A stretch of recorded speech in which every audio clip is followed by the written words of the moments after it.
more certain than death and taxes. How to make my financial future more certain is what this episode's all about. So get ready. I'm going to share with you how to create predictability or certainty on your financial future. And as Ben Franklin once said, there's nothing more certain than death and taxes. Well, let's sort of play on those two things and show you how you can create certainty even with those two items.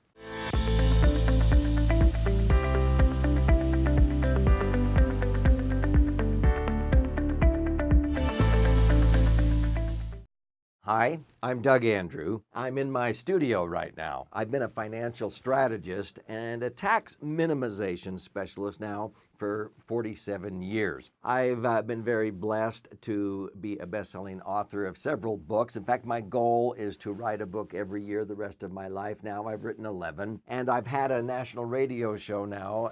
This is my 12th year. I actually let all of my professional licenses automatically expire the last business day of 2005 to become a consumer advocate. So I want to empower you to be able to avoid the mistakes that I've made. As I mentioned, Benjamin Franklin is credited with saying there's nothing more certain in life than death and taxes. Well, it's interesting how I've been able to sort of use those two certainties to create an advantage, sort of a win, an opportunity by using that certainty. So let's start with death. The fact is, none of us are getting out of here alive, this life. We're all going to pass away. But in the Internal Revenue Code of the United States, there are a few places where you can set aside money that I call sacred cows, okay? And one of those is a maximum funded life insurance contract, a life insurance policy that's actually designed to be used as a living benefit more than as a death benefit. But it's tax-free, and what makes it tax-free is because the United States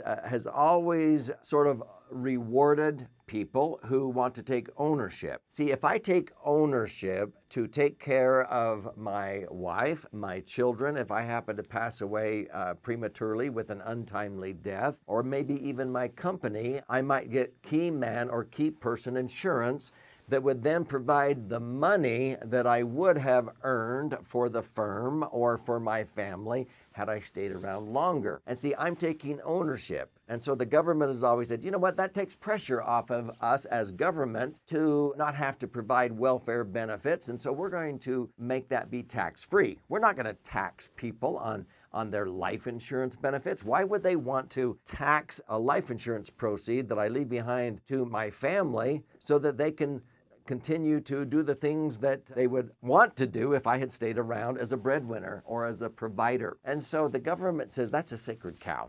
We don't want to tax that. It's actually because of the impending death that we're going to pass on sooner or later that I use that tax advantage under Section 101A of the Internal Revenue Code. This is no secret, but see, I can accumulate my money inside of a life insurance contract and it's totally tax-free because I'm taking ownership. But it's because of 101A that says when you die, when death occurs, we want that to blossom in value and transfer tax-free. And so all the growth on that money inside of the insurance policy is also tax-free. Section 72E and 7702 of the Internal Revenue Code says, hey, this is a sacred cow. So since it's certain that people will ultimately pass on, it's pretty certain that they're going to keep it as a tax-advantaged vehicle. And I've been doing this for 47 years as a financial strategist. I've been accumulating my money tax-free.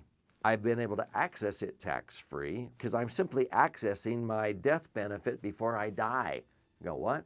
How do you do that? That's what we teach in our various educational sessions and the books. And then when I ultimately pass away, it will blossom and transfer tax-free, but there's nothing else in the Internal Revenue Code that does that. So let's move over to the sure thing, taxes. Yep, most governmental systems in the world have a method whereby we must give back to society, and that normally comes in the form of taxes. But taxes are actually an asset. Did you know that? So how do you create certainty with taxes, because frankly, this is probably the number one thing that causes people to outlive their money, is because they're not sure what the tax impact is going to be on their retirement savings. And it's sort of interesting because most people were sort of talked into putting money into a tax deferred vehicle like an IRA or 401k or the 457 plans, the defined benefit pensions. They are now income in retirement, and the government is taxing it. Most people just thought, oh, I'll worry about that when I get there. I'll be in a lower bracket then because I'll have less income. You know that I have helped many people, like even school teachers, that when they hit retirement, they found themselves in as high or higher tax bracket than they were ever in during their teaching years. What happened? They retired maybe with a pension that was 60% of their last best paycheck. I remember years ago, a teacher came and she had been earning $5,000 a month, $60,000 a year, and she taught school for 30 years. Well, most states will pay a teacher about 2% for every year of service. So 30 years of teaching times 2 is 60% of the last best paycheck. So her paycheck was $5,000, 60% of $5,000 is $3,000 or $36,000 a year. She thought, well, I don't know if I can get by on 60% of what I was earning. So she was very prudent. She socked away money in the state's 401k and 403bs and tax deferred it. And so she had $250,000 accumulated at that time. So she had that wherewithal. But when she started taking out the money on top of Social Security and everything else, she had been going down the highway with one foot on the gas pedal, so to speak, and the other foot on the brake pedal. She had been deferring in these vehicles, thinking she was going to be in a lower tax bracket, and she was also paying down her mortgage and paid it off. The kids were now gone, and so she can't deduct them anymore. If they move back in, sorry, you can't deduct them anymore. Government kept raising taxes, and so people are not in lower tax brackets. And so what I've done in my career as a tax strategist is help people move over into vehicles that are tax-free to eliminate the danger of taxes eroding away 25%, 30, 35.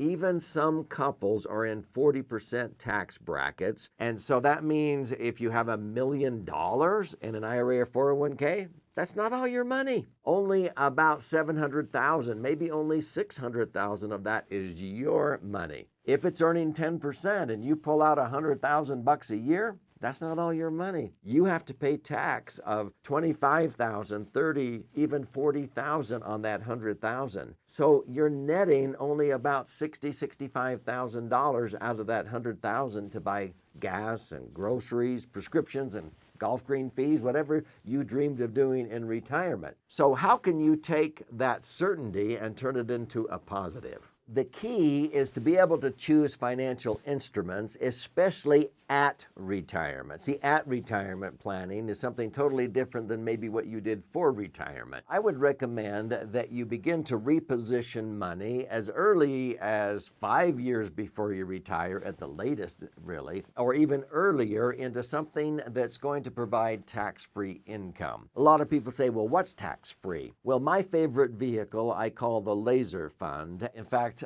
my 11th book is called The Laser Fund, which is actually 2 books in one. And if you watch this episode here next, you'll understand why I wrote this book and why it's my favorite vehicle. It's where I would recommend people have up to 60% of their retirement income during those golden years.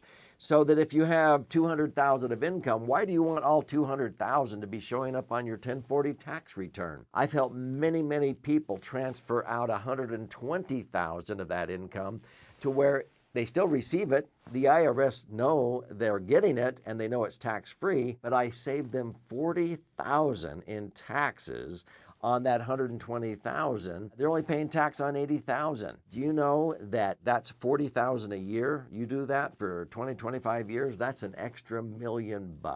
If you want to have an extra $1 million of retirement resources, learn how to do that. Watch this episode and then get a free copy of this book sent out to you, because this is about your brighter future.